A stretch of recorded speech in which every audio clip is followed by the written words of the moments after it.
Thank you for joining us. I'm Clara Benitez Cortez. Here's what we're working on for you tonight.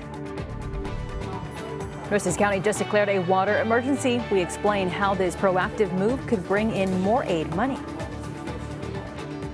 And who really controls a new water pipeline project in Nueces County? We explain the growing dispute between the city and the county. Plus, West Oso ISD is facing a massive budget deficit. We explain how the district plans to save money. KRIS 6 News starts right now.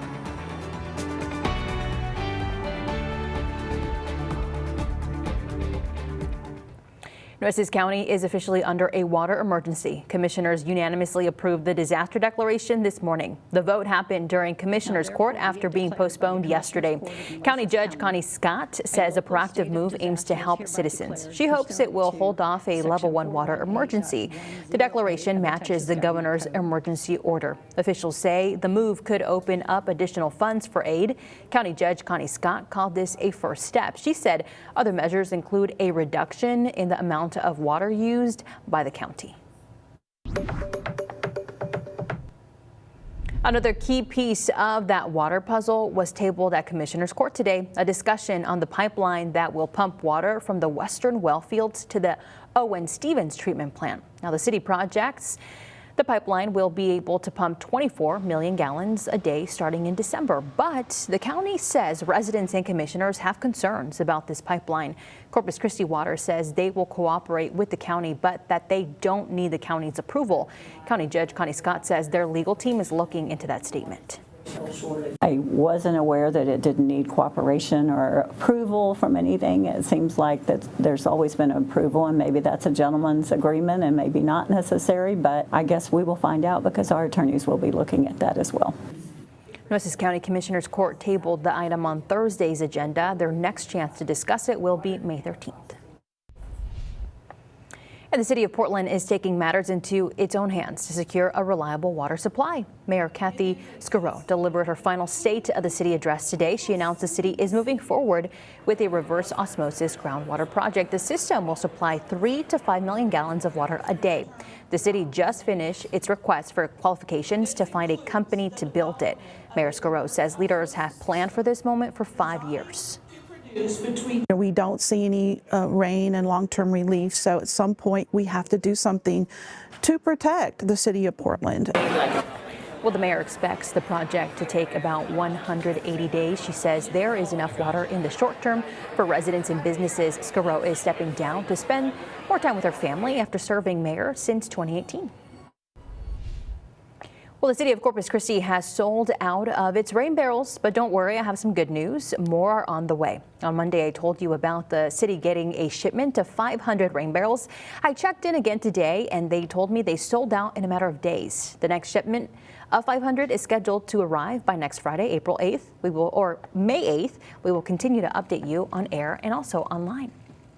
Now, you can find our Running Dry series online. Just scan the QR code on your screen right now. It will take you straight to the Running Dry section of our website. There you can catch up on all of our coverage. Alrighty, so we are expecting to get some water today. Tomorrow. Let's go ahead and bring in Chief Meteorologist Stephanie Luber, who is tracking those rain chances. Yeah, get those rain barrels ready now because some of us will see some rainfall tonight. Others will have a bit of a messy Friday morning commute. And I think tomorrow a bit of a rainy day here in general across the coastal bend.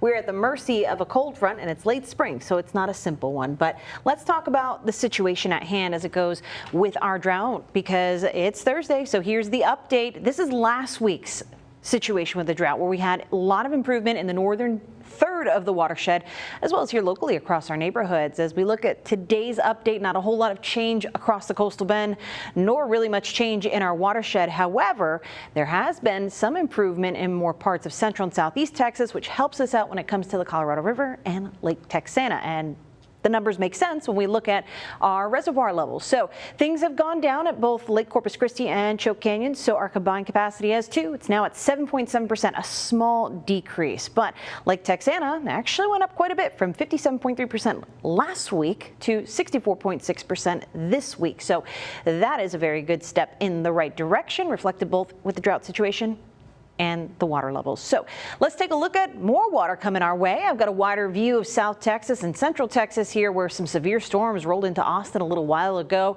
We too could see our fair share of a few sporty thunderstorms as we head from Thursday into Friday. I'll be tracking that timing for you and what it means for your Friday plans across Coastal Bend. All that coming up in your forecast ahead. Steph, thank you. A Republican Senate showdown right here in Texas is heating up. Now, Senator John Cornyn and Attorney General Ken Paxton are locked in a close race. Now, President Donald Trump is holding back his endorsement. Sources say he is frustrated by leaks and pressure from allies. The multi-million-dollar runoff could drain resources for other races. Voters will decide on May 26th. Now, the man accused of trying to assassinate President Trump at the White House Correspondents' Dinner was in court Thursday. Prosecutors want him kept behind bars for community safety. Ivan Rodriguez has the latest.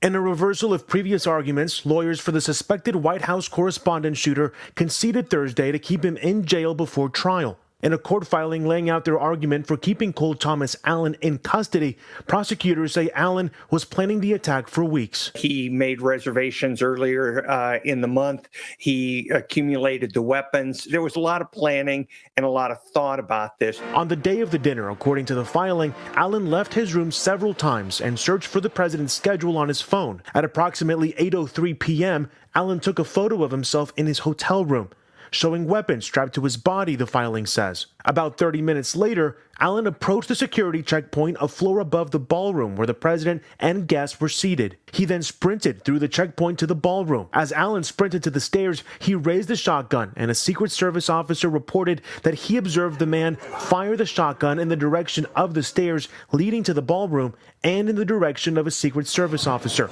according to the court filing. The officer fired 5 times at Allen with none of the bullets hitting him, according to the filing. We also know it as a result of the fact that there were so many holes in the area that we knew were hit by that 9mm. So this Secret Service agent did not shoot himself, and you've got Cole Allen going there shooting off 1 round, and I don't think there's any question of what happened here. I'm Ivan Rodriguez reporting. And West Osto ISD leaders are working to get a close projected $600,000 budget deficit. Parents are concerned about what that shortfall means for staff and students. Superintendent Kimberly Moore says the district is exploring several options before resorting to layoffs. You first go through attrition, and then you go through reassignment, and then the final thing that you would have to do for maybe a couple of positions is say, I'm sorry, we don't have a position for you next year. Moore says the district plans to reduce about 20 positions. Those cuts will come from administrative, clerical, and custodial departments. The district is also selling unused properties to raise money. Those include the old Skinner Elementary School and land near JFK Elementary. Well, gas prices are hitting their highest mark in nearly 4 years. Coming up, we will tell you why experts say relief at the pump is not coming anytime soon. You're watching Chris 6, part of the Scripps News Group. Welcome back. The TSA is offering a pre-check discount for younger travelers. People 30 and under get a $20 off a new 5-year membership. The offer runs through May 31st. You can sign up through authorized providers like Clear, IDEMIA, and Telos. Pre-check gives you shorter airport lines and lets you keep electronics in your bag. And gas prices are hitting their highest levels in nearly 4 years. AAA says the national average for a regular gas reached $4.23 a gallon on Wednesday. That is a 21-cent jump in just the last week. Now, prices are up 42% since the start of the war with Iran. Global oil prices surged the past $125 a barrel early Thursday. Experts warn prices may still be high as a busy summer travel season drives up demand. Well, here in our state, the average price for a gallon is sitting at $3.85. Diesel prices are also seeing a major jump. A gallon of diesel now costs you $4.97. And a local emergency management specialist is receiving a major national honor. Ruben Perez will be inducted into the Navy Fire and Emergency Services Hall of Fame. He currently works as a specialist for the Nueces County Emergency Management. Perez spent more than 30 years as a Navy firefighter and was fire chief at multiple bases, including NAS Corpus Christi and NAS Kingsville. Perez grew up working in the fields with his family. He says that hard work taught him the value of sacrifice. Working as a migrant worker taught me about, prepared me for the challenges that I was going to have in life. It's made me realize that people sacrifice not only for themselves, but they also sacrifice for their family, the community, and this nation. Perez will travel to the ceremony in Maryland on May 6th. He will attend the ceremony with his two sons. He is the 66th person to receive this award. Cafe is serving more than just coffee. I'm Melissa Trevino in Alice at the Promise Grounds Christian Cafe, where they are blending faith and fellowship with coffee. You're watching Chris 6, part of the Scripps News Group. Well, Buck Days is officially underway in Corpus Christi. The festival kicks off with the dunking of Mayor Paulette Guajardo. You can take a look right there. That is a live look of the mayor about to get dunked right now. Now, the seawall at the North Shore Line and Star Street. So take it live right now, as you can see. So the mayor has not jumped yet. She's still waiting for her cues and is about to jump. And Stephanie Lauber said that she's glad that it happened today and not tomorrow.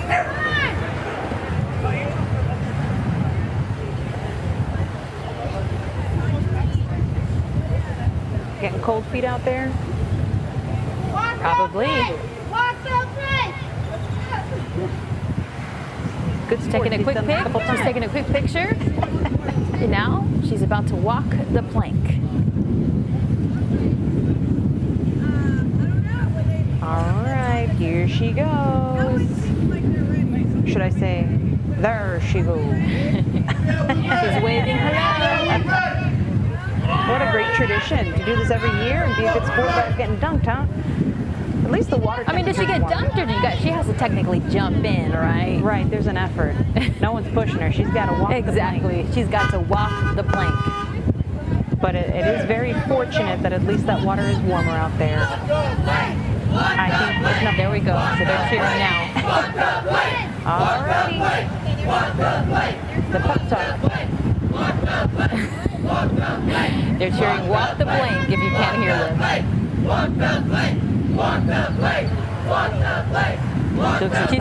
She's pumping herself up. Yeah. She's like, okay, I'm gonna walk this plank.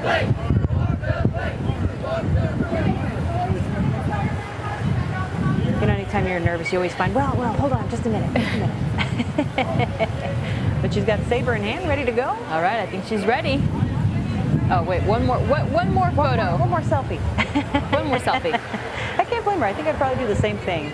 Well, this will be her last time because she can't run for mayor again. Right, it's very memorable. So this is Mayor Paulette Guajardo's last time walking the plank. And it looks like it's happening, Clara. Here you go. The suspense builds.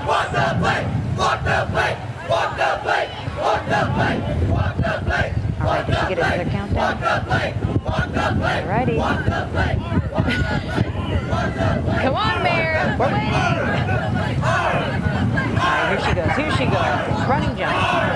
All right. Let's see. The countdown.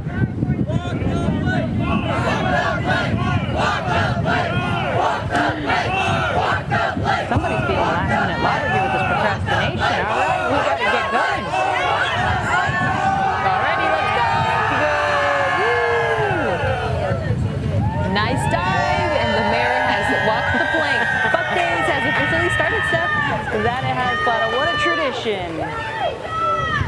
Mayor Paulette Guajardo taking the first step. Kick it off. Well, like you heard Clara say, I've been really talking about how lucky we are Buck Days is kicking off today and not tomorrow because the weather is trying to spoil the fun here. Happy Buck Days. We're kicking off the carnival today. A lot of events getting going, but I think the carnival is probably the one most of us have been looking forward to, and we'll have this through May 10th. Will the weather comply for the other days? It looks like this weekend it will. However, maybe not as we head into Friday. You're looking at a radar loop of some storms that are brewing out in central Texas. Nothing really happening here over the coastal bend. For now, things will start kicking up, and we're seeing signs of that already just to the north of San Antonio up in the hill country, and there have been some severe storms rolling through Austin. We will have our fair share at that as we go into Friday morning. So I think it's going to be a bit of a messy commute if the timing holds together the way it looks now. That's the tough part, because what's causing all of this weather is a weak, or I should say, it's pretty strong for a late spring cold front, but it needs some help from the atmosphere. It's not doing it on its own, so it's not a clean sweep through the coastal bend. Otherwise, the weather forecast would be a lot more straightforward, but this is a bit of a challenge. A little bit of that drizzly action up in northern Live Oak and Bee counties, not doing a whole lot, might not even be reaching the ground, but a sign of the instability, the unsettled nature of our atmosphere right now as that cold front approaches. It's still a very warm afternoon out there with haze along the horizon, and I guess you'd say a team windows up here along SPID for the ride home, but the heat has been a bit more tame this afternoon. Check it out. Current conditions looking like this. No hundos out west. We are hanging out at 86 in Alice, feeling like 93 though. 87 in Falfurrias, feeling like 97. But look at the northern neighborhoods of the coastal bend. 79 in Beeville, feels like 81. 73 in George West. That is not a mistake. The cold front kind of hung out here in the coastal bend before it kind of paused. It's been wiggling back and forth.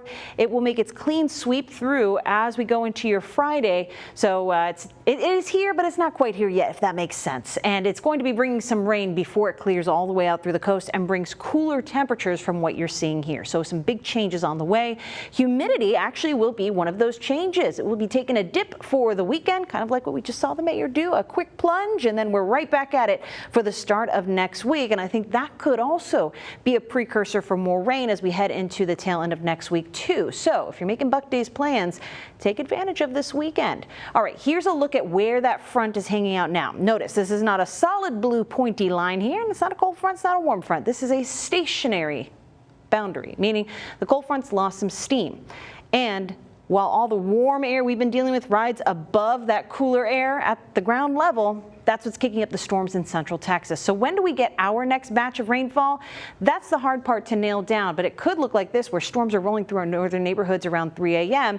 And look at the mess that would be coming our way as we head into the morning hours. This is a model, it's not set in stone, and all of the models have been struggling to pin down what would happen with this cold front. But do expect some rainfall as we head on into Friday. For Art Walk, it is going to be a bit tricky, and as you saw there, we might be dealing with a good line of storms heading through the area on Friday night. Much cooler weather on the other side of this cold front. So we'll talk a little more closely on the timing across specific neighborhoods and your 7-day forecast ahead. I'm Alyssa Trevino in Alice at the Promise Grounds Christian Cafe. The owners tell me their mission to go beyond the menu.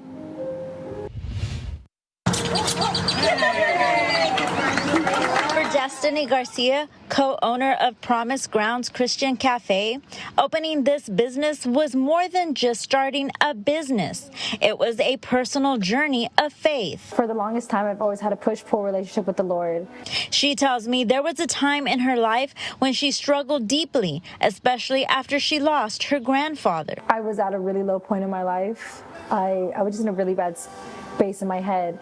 But with the help of a family friend and a renewed sense of purpose, she turned that pain into something positive. I don't know how else I can continue to give the Lord like my love the way he's given me, and he's giving me the strength to keep going. Now, as a business owner and Army reservist, she says she's created a space rooted in faith. She says it's a safe space for anyone, believers or not. The Lord found me when I felt alone, broken. I've gone through so many obstacles in my life, and you know what? A lot of the time I would turn to him and I'd be like, why, Lord? Like, why are you doing this to me? For Garcia, Christianity is about love and connection. She says people come in for Bible studies, becoming more than just a place for coffee and sweets. While they've only been open a month, Destiny Garcia says they hope this space becomes a place for connection, encouragement, and growth. One cup of coffee at a time. In Alice, I'm Melissa Trevino, Chris 6 News. You're watching Chris 6, part of the Scripps News Group. Welcome back. So everybody who bought those rain barrels, I think they're getting ready for this next rain event. Oh, yeah. And if you don't have one, just send out a nice deep bucket. What you need more than anything is the gutters to collect Yeah, it. exactly. So here's what we're looking at for rainfall in a timeline. I know Friday isn't the ideal time frame for this, but hey, we've got our weekend back. That's what everybody wanted the last couple of rain events, right? So a bit of a messy commute on Friday morning. Give yourself some extra time. Be weather aware on Friday because we may have some strong storms across our neighborhoods. This is going to be very tricky to nail down, but scattered will be the form in which we see this rainfall. So it's going to be, again, something we just have to watch for. It's not an exact science. I don't think I'd be here if it was, right? So here we go. Scattered thunderstorms expected on Friday, and look at the cool down heading into Saturday. 78 for the high, partly cloudy. Not too bad to make up on those plans. So That sounds like a good weekend to me. I think so, too. 70s. That's my perfect weather right there. Everybody, thank you so much for watching Chris 6 News. We will see you here at 6 o'clock. Good night. Bye.